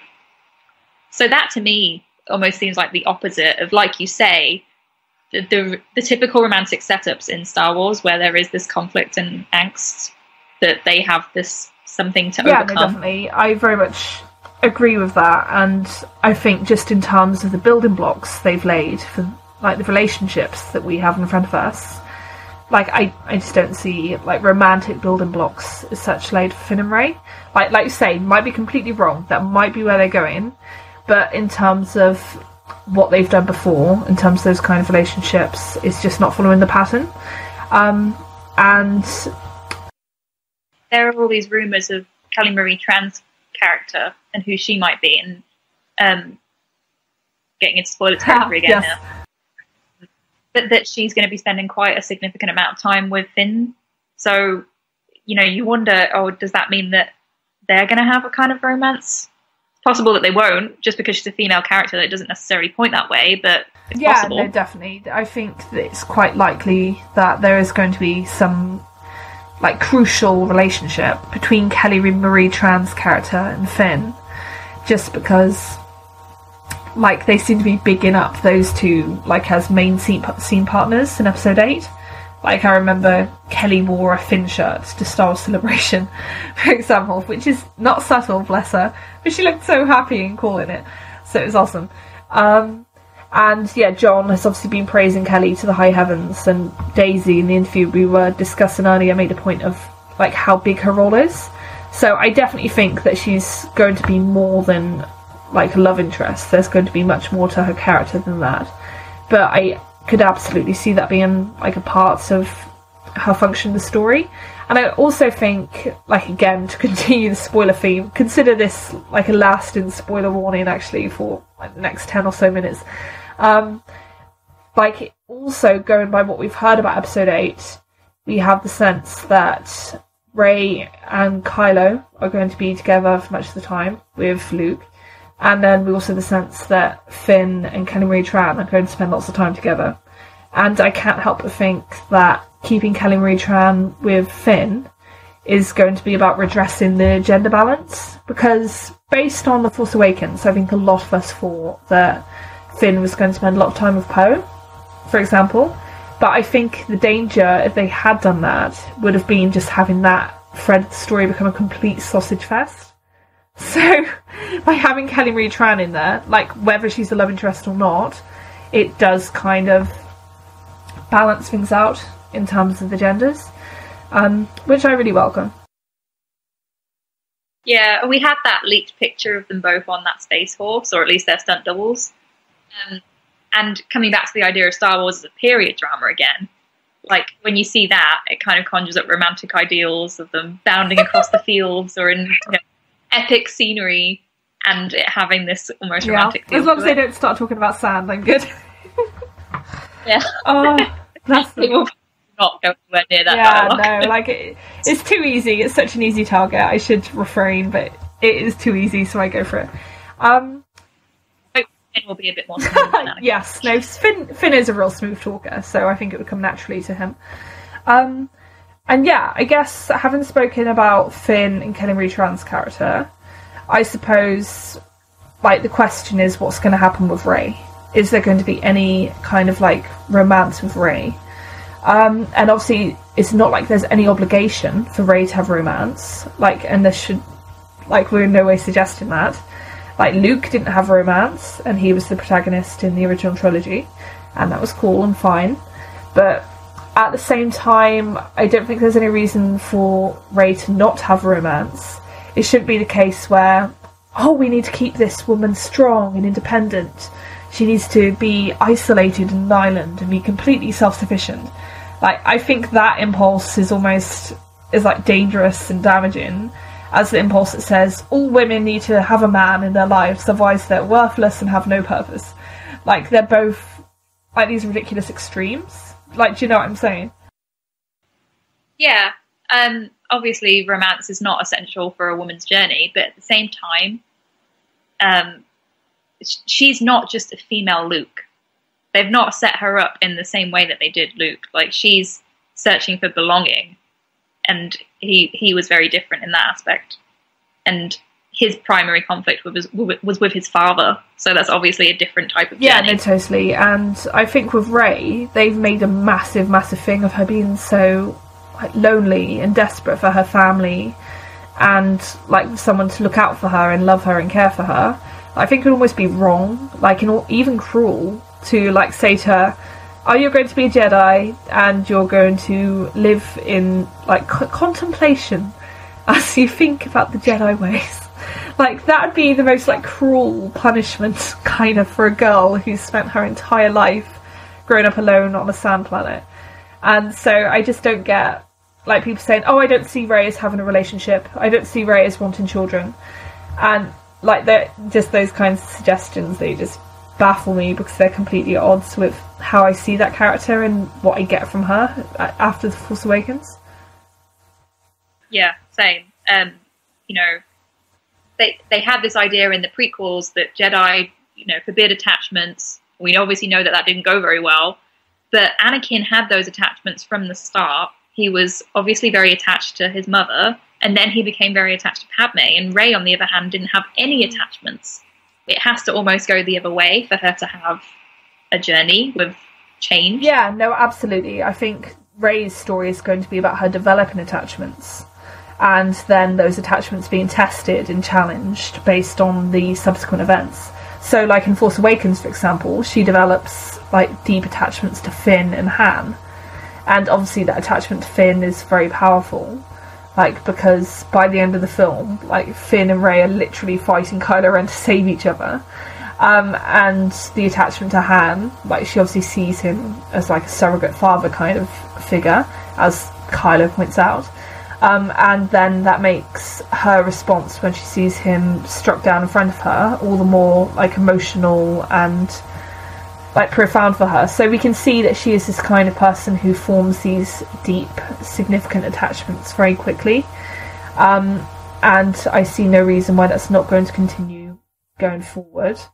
And I suppose to go back into episode 8 spoiler territory to an extent, is we've been hearing lots of interesting things about this island that Rey and Luke are on. And perhaps the most interesting is that Kylo and the Knights of Ren apparently turn up, and then they engage Rey and Luke in battle. And my feeling on this is that it's very unlikely that this is a scene that happens towards the end of the film, because if it does, then it means the whole film for Rey is her stuck on an island with an old man, and that's literally it. And I'm sure Rian Johnson can do lots of cool and interesting things with like freaky Force visions and so on to like spice things up and to make it more dynamic. But I strongly, strongly doubt that Luke is going to be the only other like character who is present in her story in a big way. So my feeling is that Kylo and the Knights of Ren, they have to turn up relatively early. My guess, and it is pretty much purely a guess, just based on logic, is they're probably going to show up like start of the second act or something like that. And then that raises the question about what the hell happens after this fight. Like, does Kylo just go away, or does he stick around? And I think there's probably good reason, like just from a narrative point of view, to think he sticks around. What would you say, Kirsty? Do you have any more insight into this? Yeah, I think it might happen around the same time that you're guessing. And just by looking at The Force Awakens, it would seem redundant for them to have that fight at the end and for Rey to win again. So it's this idea that she's already overcome him physically, and he's her antagonist. That's where the main conflict is. So what's going to happen next? She's overcome him physically, so how else does she defeat him? Defeat him in a sense, or integrate with the Shadow, if we're going to draw a Luke and Vader Jungian parallel. Yeah, exactly. It raises all sorts of interesting questions if, as we think, Kylo ends up stuck on this island with Luke and Rey. Like, mainly the question being, what the hell happens? Because that is quite a combination of characters, shall we say, to have stuck on an island together. It's almost like some kind of setup for a joke, because they are all such, like, intense people, and they all already have such, like, profound and defining links to each other. So, obviously, Kylo, he's this dark force user. He has very profound bonds with Rey and Luke. And then Rey is a force user, presumably not 100% sure where her allegiance lies. And she already knows Kylo, like in an antagonistic sense, from their previous encounters. And then Luke is this new, older mentor figure who, if we're to believe the spoilers, she kind of has like a tense and strained relationship with, because apparently, according to Making Star Wars, Luke wants Rey to kill Kylo, but Rey is resistant. She doesn't want to. And that's the source of tension between them. And then with Luke, you have this old dude who appears to have all these like secrets and all these regrets over things that have happened in the past. And then he's reunited with the nephew who took everything from him, like destroyed his Jedi school, essentially. And also this young girl who has like a massive, massive role in what is essentially the destiny of the galaxy, because she's so powerful. So as a combination, that is quite the cocktail of people, essentially. And it's like, what explosions are going to go off, essentially, when you put them together. Yeah. Coming back to these comments that Daisy said in various interviews, she goes on this big journey, that she is at risk of emotional injury, again, as opposed to physical, you know, because there are lots of different types of struggle and suffering. So it suggests that confrontation isn't just going to be a physical one. It's not just going to be about them having another lightsaber duel, but that something big is going to happen, or something big is going to be revealed that changes the way Rey looks at things and looks at her life and the other people in exactly. We've heard like things like there's going to be another view on the flashback, for example, to the scene where Kylo is surrounded by bodies.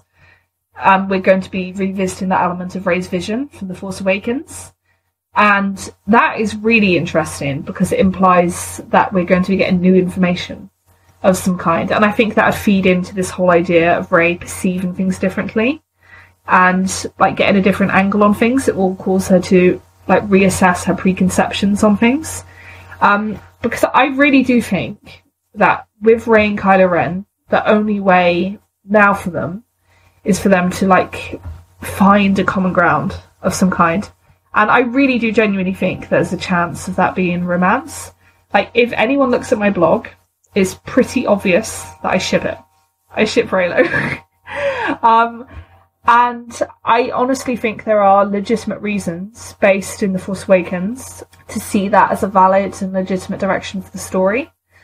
And again, it feeds into all this stuff we've been saying about the precedent for romance in Star Wars, about you having these two characters where they come from opposite extremes and have these like massive obstacles to overcome, and then like reconciling that somehow and then forming this like passionate relationship. And I genuinely think there's a chance there for Rey and Kylo to come together on those terms. Yeah, I do too. And I know that this has been a very controversial perspective and reading Force Awakens in the wider Star Wars fandom. So I can almost hear people turning the video off now and saying, that's enough of those two. To be honest, I think we've been dropping pretty heavy hints that we ship it for a while. And apologies if you don't like it. We're sorry. Well, no, actually, I don't think we are sorry. Like, it's just what we ship. And I don't think you should apologise for the form of engagement with fandom that you choose, because that's what this is for us. But yeah, sorry, enough from me, please go on. I definitely think it's worth us at a later episode date having a conversation about shipping and how that's perceived in the wider fandom, because I don't think it's a coincidence that shipping is disproportionately populated by women, teenage girls, and LGBT fans, and it's so roundly mocked. I don't think that that's a coincidence. I think it's related. Yeah, and it bothers me. I think that when you look at this kind of backlash against fandom, that you can't help but see there's this kind of like latent sexism to it, essentially. Like you're saying, again, just because it is like such a feminine activity, essentially. Like it's defined by that as much as anything else. And yeah, it creates all these nasty elements. But that is another conversation for another day. Please go on. Yeah, but just coming back to that reading of The Force Awakens, and I didn't go into it intending to ship. I didn't even really know much about that area of fandom before December. But I am a huge fan. I've always been a lover of stories with female protagonists. And I think that might be where a lot of the confusion or misreading is coming from, because obviously this is the first Star Wars trilogy with a female protagonist, and that has implications for stories and conventions and narrative structures and themes. So the idea of Rey falling in love with Kylo Ren seems ridiculous to people. I completely understand that, because he's the villain in The Force Awakens and they have a high conflict. That's their dynamic. But there's a storytelling precedent here. And just off the top of my head, it comes from mythology in terms of, stories like Eros and Psyche, Isis and Osiris, Hades and Persephone even, which, you can even argue for some visual parallels in The Force Awakens with those two. And then you can look at fairy tales with, the genre of The Animal Bridegroom and Search for the Lost Husband. I know that you mentioned before East of the Sun, West of the Moon. Beauty and the Beast is probably the most famous example. And then you have tons of variants of those stories, like The Green Serpent, and even modern feminist versions like Angela Carter. She writes a lot of those kind of things. And then you can follow that storyline trajectory and narrative through Gothic fiction, which I'm a huge fan of, like Jane Eyre, Wuthering Heights, even stories with Byronic heroes that aren't in that genre, like Pride and Prejudice. And I think we'll have a later character dissection about Kylo Ren, but I think he does embody a lot of those Gothic anti-villain and Byronic hero traits. And you can just see that from his appearance on a really superficial level. So I think it mostly comes back to this idea that this is a first for Star Wars, that we've had male protagonists before, and that really does have an impact on where the story can go. And it's not just a case of Rey being Luke with boobs. Yeah. No, exactly. And I think it's also a matter of Rey. She's a female protagonist, which is amazing. And that means she is bringing in more female viewers, which again is fantastic.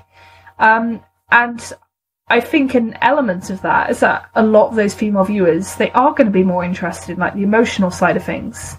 And obviously not all women, because not all women are interested in romance, and I would never say that. But I reckon quite a significant proportion of the female viewers brought in by Rey, they would be quite receptive to that character having a romance and her emotions being explored in more depth.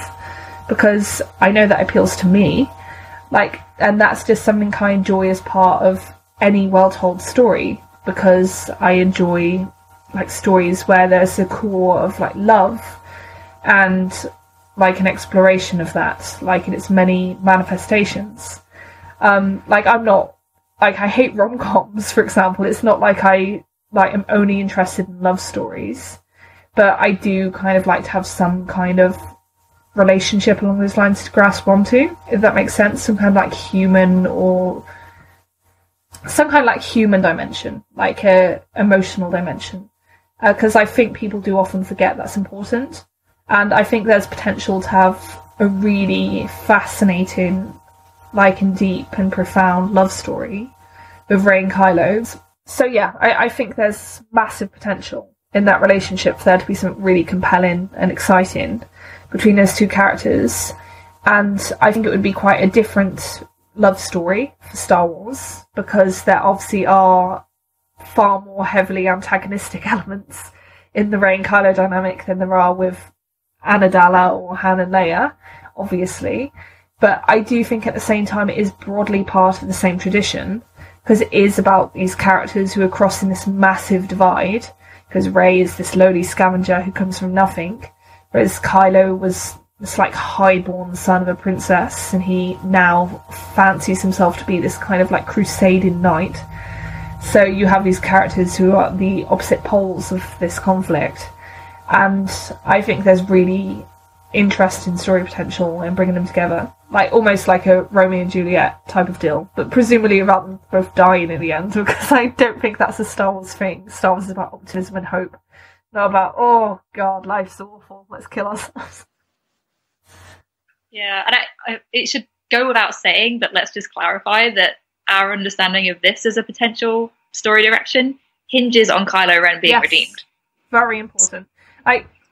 Which I consider likely. You know, I think that's where things are going for him.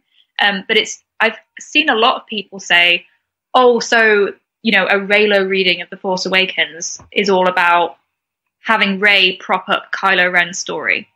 I consider it the other way around, and it's all about how Rey would be a meaningful part, like that his redemption fits into Rey's own journey, and I can't really see how that would work unless Rey has an emotional investment of her own. And if these two characters aren't related, and it doesn't look like they are, what else is going to be epic enough besides romantic love? Like you can argue for a platonic relationship, but I don't know. I just don't think that would be big enough or grand enough. It's not really Star Wars, because Star Wars is obviously space opera, so it's all these emotions writ large on this enormous space canvas. And like you say, Rey just randomly deciding that Kylo is actually a stand-up bloke who deserves to be redeemed, like without feeling any attraction or there being like any deeper emotional connection to that. I don't think that quite cuts it by Star Wars standards or by space opera standards. So I think if they're unrelated, which we both are pretty much convinced they are, then I do think that a love story between them is the most viable way for the story to go, because they are the young heroine and the young male villain of this story, and they already have this profound link and relationship. Like, it's mostly antagonistic at this point, though it's not purely antagonistic, particularly from Kylo's side. Like, and that has to go somewhere. Like, and we've never had characters like this in Star Wars before. And I do think there's really interesting possibilities in having those characters that actually, despite everything, finding common ground and coming together. Like, so, yeah, we will have to have, like, an epic Reylo discussion episode at some point, because there's literally just so much to say, and we've barely scraped the surface. But we hope that we've at least contextualised it and explained, like, a bit about the history of love and romance in Star Wars, and also why our views on what might happen in the sequel trilogy would fit into that precedent that's already been established. Is there any closing remarks you'd like to make, Kirsty? Not really, because I know we'll revisit it at a later date. But just to emphasise that I understand why it's a controversial topic for some people and how they can't see it happening because Rey hates Kylo Ren right now. I see that, but just remember that this is the first act in a story. So it's almost like if she hates him now, she can't hate him by the end. Like, there has to be a progression because this is the central dynamic, just like Luke and Vader was. Yeah, definitely. And I think that's actually a really good parallel to draw, because I could see the Rey and Kylo thing being almost like what happens with Luke and Vader, but the love that brings Kylo back being romantic love rather than familial love. Because if you think back to Anakin and Padme, like, romantic love was what ruined that relationship, that doomed them, essentially. And I think it would be really nice in terms of bringing the story full circle to, in the sequel trilogy, have romantic love instead of being this awful force that dooms everything, being this redemptive force that ends up saving people. and healing. And I think that has the potential to be very powerful and beautiful. Yeah, and if you look at Kylo Ren in The Force Awakens, he has a lot of parallels with how Anakin is in Revenge of the Sith. He's much more like Anakin than Vader. He's trying to live up to what he understands Vader to be, but he's much more like Anakin. He's emotional, he's volatile, passionate. So in a way, you can kind of see a reverse of that story, that he meets Rey, who, you know, might be considered the Padme of this trilogy, but as the protagonist. And that makes all the difference, that we're seeing the story unfold through her perspective. So right now, she arguably hates and fears Kylo Ren, or Ben Solo, or whatever you want to call him. But that can't be the case forever, because there has to be a story here, and she has to go on a journey. Exactly. They can't remain static and just be swinging lightsabers at each other from here until the end of episode 9. It's not going to happen. Like, Rey is going on a journey, like Daisy said, and that journey is of necessity going to involve some kind of change or reevaluation of her relationship with and feelings towards Kylo Ren. And I'm personally very, very interested to see where they take it. Be very good. Right. I was actually thinking of skipping the It Came From Reddit segment for this week again, Kirsty, just because we're really tight on time. And to make sure we wrap this baby up in decent time without boring everyone. So you were okay to skip straight to questions? Okay, cool. So we have question 1, which is from Anna on Tumblr. And her question is, do you think Leia will be accepting towards Ben in the upcoming episodes, even after what happened with Han? Or will she hesitate wanting her son back? What do you think, Kirsty? Originally I thought that nothing would ever get in the way of Leia loving her son, and I still think that she'll still love him. But I think almost, like, for the narrative, there has to be this idea of everyone else giving up on him except Rey, because she's the heroine. So we already have the spoiler about Luke thinking she needs to kill him. So there's this idea that Luke has given up on his nephew and thinks that he's beyond saving. So we don't know much about what happens with Leia in episode 8, but I would kind of like the idea that she hadn't, like, given up on him in terms of she didn't love him anymore, but that she thought all hope was lost. So that kind of does bring it back to Rey and makes it her story. That's a really good way of putting it, and I could definitely see that being the direction they take with it, because, like you say, is going to be very much about Rey, the epitome of hope, the, like, embodiment of this young, fresh generation.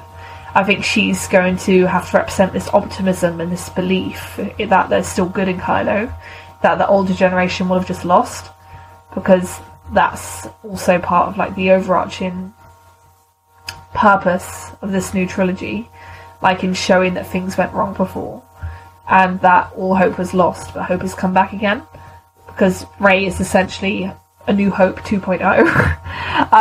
Obviously without being a Luke clone, because that would be really lame and boring. She's very different from Luke, but she does embody the hope in the way that Luke did in the original trilogy.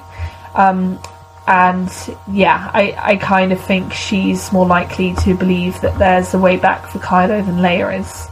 Although, like you say, I do think Leia will still love her son, because he's still her child at the end of the day. Have you got anything else left to add, Kirsty? Okay, cool. I think so. Question 2 comes from Crush on Kylo on Tumblr. Great username. And this question is, I want to know who exactly you guys think the murderers, traitors and thieves Kylo calls her friends are. So Kirsty, who do you reckon the most likely candidates are? My theory always was that Han was the murderer, Finn is the traitor, and Maz is the thief. Nice. Because I don't know if you feel the same way, but I always had this reading of, well, we knew in the earlier scripts that they were going to show how Maz got the saber from Kylo and the Knights of Ren. So she seems to slot into that.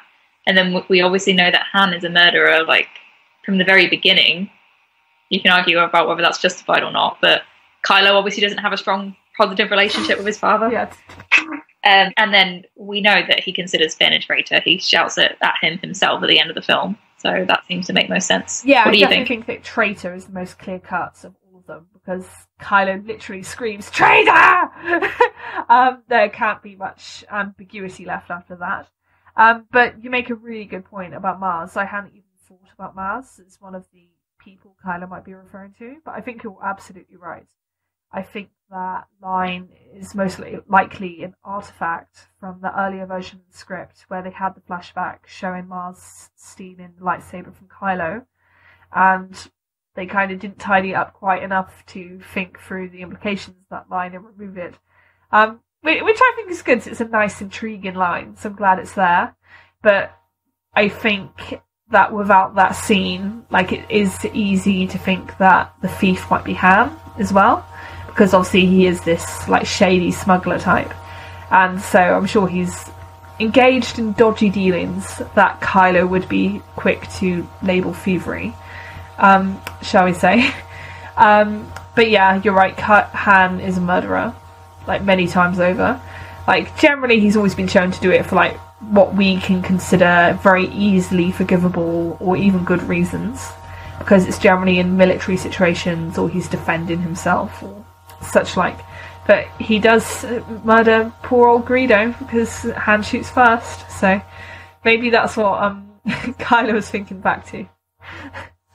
Well, I would say overall the purpose of that line is not just to like let us know what Kylo thinks of various characters, but to show something about how he sees himself as well. That it's almost this like twisted form of chivalry that he rescued Rey from these people. We know that he abducted her and he is the villain, but Adam Driver and JJ have been quite clear in their comments that Kylo thinks he's on the right side of history here. He doesn't think of himself as a villain. He thinks that he's making the right decisions. So it's kind of an interesting insight into how Kylo sees himself, in my opinion. That's a really good point. I do think it's very much about how Kylo perceives himself, as just as much as how he perceives others. And like you say, it's almost, you get this impression that he thinks that Rey is above these people. Like, he's like, how dare you associate with this scum? Ugh, you should come and hang out with me instead. She needs Sorry? Yes, teacher. Very much. And yeah, like, it's so interesting. I love the lines like that because there are just so many ways of reading them, and it's just really fascinating to consider all the subtext and all the different things that are going on. It's exciting. Right, and then we have our last question, which is from an Anon user on Tumblr, and they have said, I've read somewhere that the interrogation room Poe was in was very different from the one Kylo put Rey in. They do look different. Your thoughts? Just to get my own thoughts in here quickly, is yes, 100% they're different. Main reason because they're on completely different locations. So Poe is interrogated on the Finalizer, which is the great big ship you see frequently early on in The Force Awakens. And then Rey is interrogated on Starkiller Base, which is obviously like on the super weapon planet, the snowy super weapon planet. So they are completely different rooms and completely different spaces. They look faintly similar, but there are very different like forms of lighting used and set dressing used, and there's all sorts of symbolism and potential meaning there that we could probably rabbit on about for a long time. But instead, I'll probably just link you to my essay. Because I've written an essay on the interrogation scene and how Rey's interrogation compares to Poe's. And that pretty much covers it in detail. How about you, Kirsty? Do you have anything to add? Yeah, I wondered if a lot of that idea was coming out of... and now you say it, you're right, that they were on completely different locations, so that makes sense. But, do you remember Ashgate? Yes! Memories! So when the DVD was coming out, JJ made this comment about Kylo keeping the ashes of his enemies, and that's what you see when he takes his helmet off in Rey's interrogation scene and puts it down. He plonks it on this pile of ashes. And originally, that scene was shot, or that clip at that moment was shot when Kylo was in his private chambers. So you don't actually see that table in the wide shots of the interrogation scene. So it was completely spliced in from a different section. So I think there might have been some confusion and like some people thought that he'd taken Rey to his private quarters, which doesn't work because why would he have like that interrogation device there? I wondered whether that was a reason for people's confusion, but you're right, they are different rooms. Yeah, no. I think in the final edit there was all kinds of, shall we say, spatial confusion because of decisions like that, and it kind of makes you think, like, JJ, I know you like the shot of him slamming the helmet in the ashes, but it literally makes no sense. Just don't do it. Like, but then it does raise the question for me of where the hell does he put the helmet in the actual logic of the actual scene as filmed? Like, does he have like a little podium where he puts it? Is there a side table? Yeah, I think, originally they were just having him put it down somewhere, and JJ was like, oh, this isn't dramatic enough. We need ashes. It's just like so extra. Like, I know that Kylo Ren is. He's dramatic as hell, just like Anakin was, but it just seems a bit silly. Yeah. Right, and on that silly note, probably a good point to end, so I think we're creeping up towards the 2-hour mark. And yeah, that was lots of fun, Kirsty, and it actually felt quite refreshing to come out and say, hell, I ship Reylo. Ship it, man. Yeah. I mean, yeah, like I said, I have lots of feelings about shipping and how it's perceived and how the community itself operates, but we can have a conversation about that at a later date. Yeah. I just remember when I watched The Force Awakens, I was desperate to go online and talk about this amazing, compelling dynamic between this heroine and the villain. And then the overwhelming consensus was that they were cousins or long-lost brother and sister. So you had to go to the idea of Reylo to have an honest conversation about it because there was so much antagonism.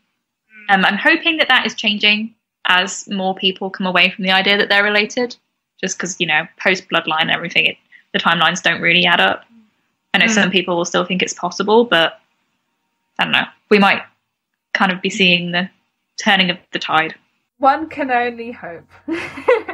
And yeah, I think that's probably a good note to end on, with hope. So yeah, I'm Rachel, and you can find me on Tumblr at Star Wars Nonsense and on WordPress at Journal of the Star Wars. And Kirsty? I'm Bastila Bay on Tumblr and Scavenger's Hoard on Twitter, so come and follow us and say hello. So, with that said, I think we are done for tonight. Thank you very much for listening, and do feel free to send in any questions you might have, as we would love to get our teeth into them.